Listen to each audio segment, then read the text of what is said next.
मुंबईतल्या शिवडीमध्ये वॉर्ड क्रमांक 205 मधनं जान्हवी राणे यांनी अपक्ष म्हणून अर्ज भरलेला आहे आणि त्यामुळे आता भाजपचे नेते आणि मंत्री आशिष शेलार जान्हवी राणेंची समजूत काढण्यासाठी त्यांच्या भेटीला गेल्याचं समजतंय। अर्ज मागे घेतला जावा यासाठी मनधरणी केली जाणार असल्याचं दिसतंय, कारण अनेक महानगरपालिकांमध्ये अनेक बंडखोरांनी, विविध राजकीय पक्षांमधल्या बंडखोरांनी बंडखोरी केलेली आहे। काहींनी उमेदवारीसाठी दुसऱ्या पक्षात प्रवेश केलाय, तर काहींनी अपक्ष म्हणून आपला उमेदवारी अर्ज भरलाय। मुंबईतल्या शिवडीमध्ये वॉर्ड क्रमांक 205 मधनं वर्षा शिंदे यांना भाजपनं उमेदवारी दिल्यामुळे जान्हवी राणे या नाराज होत्या। जान्हवी राणेंनी अपक्ष म्हणून अर्ज भरलेला होता आणि म्हणूनच त्यांनी भरलेला हा अर्ज मागे घ्यावा यासाठी मंत्री आशिष शेलार त्यांची समजूत काढण्यासाठी म्हणून पोहोचलेले असल्याचं समजतंय। शेलारांच्या भेटीनंतर आता जान्हवी राणे काय भूमिका घेतात याकडे लक्ष असेल। तर तिकडे पुण्यामध्ये भाजपनं पूजा जाधव यांना उमेदवारी दिली होती, मात्र स्थानिक भाजपचे नेते आणि कार्यकर्ते यांच्या विरोधामुळे त्यांना अर्ज मागे घेण्याची सूचना करण्यात आली। स्थानिक भाजप कार्यकर्त्यांच्या विरोधामुळे पूजा जाधव यांनी आपला उमेदवारी अर्ज मागे घेतलाय।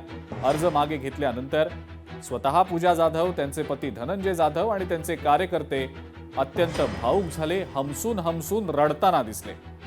त्यानंतर धनंजय जाधव आणि पूजा जाधव यांनी एक पत्रकार परिषदही घेतली आणि आपली पत्नी सोशल मीडियाची बळी ठरल्याचा आरोप पूजा जाधव यांचे पती धनंजय जाधव यांनी केला आहे।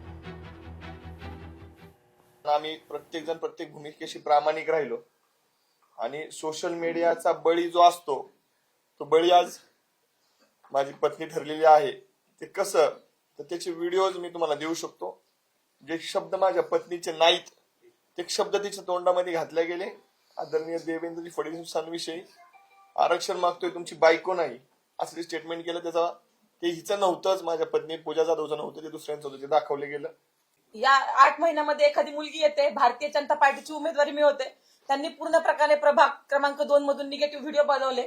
त्याचबरोबर मी मराठा आरक्षण चळवळीमध्ये काम करत असताना त्यावेळेस आम्हाला राज्याचे मुख्यमंत्री आदरणीय देवेंद्र फडणवीसांना मराठा समाजाच्या भावना व्यक्त करण्याची संधी भेटत होती। मुंबईमध्ये पहिल्यांदा मराठा क्रांती मोर्चा झाला, त्यावेळेस मी वयाचे 20व्या वर्षी असेल, त्या समाजाच्या भावना मी मुंबईच्या त्या स्टेजवर मांडल्या। त्यावेळेस माझ्याकडून समाजाच्या भावनेच्या व्यतिरिक्त आदरणीय देवेंद्रजी फडणवीस यांच्याबद्दल खालच्या भाषेमध्ये एकही शब्द बोलला गेला नव्हता। पण कुणीतरी एक मुलगी होती क्रांती मोर्चातली, तिच्या तोंडातून असं वाक्य गेलेलं आहे की देवेंद्र फडणवीस साहेब, मी मराठा आरक्षण मागते, तुमची बायको मागत नाही।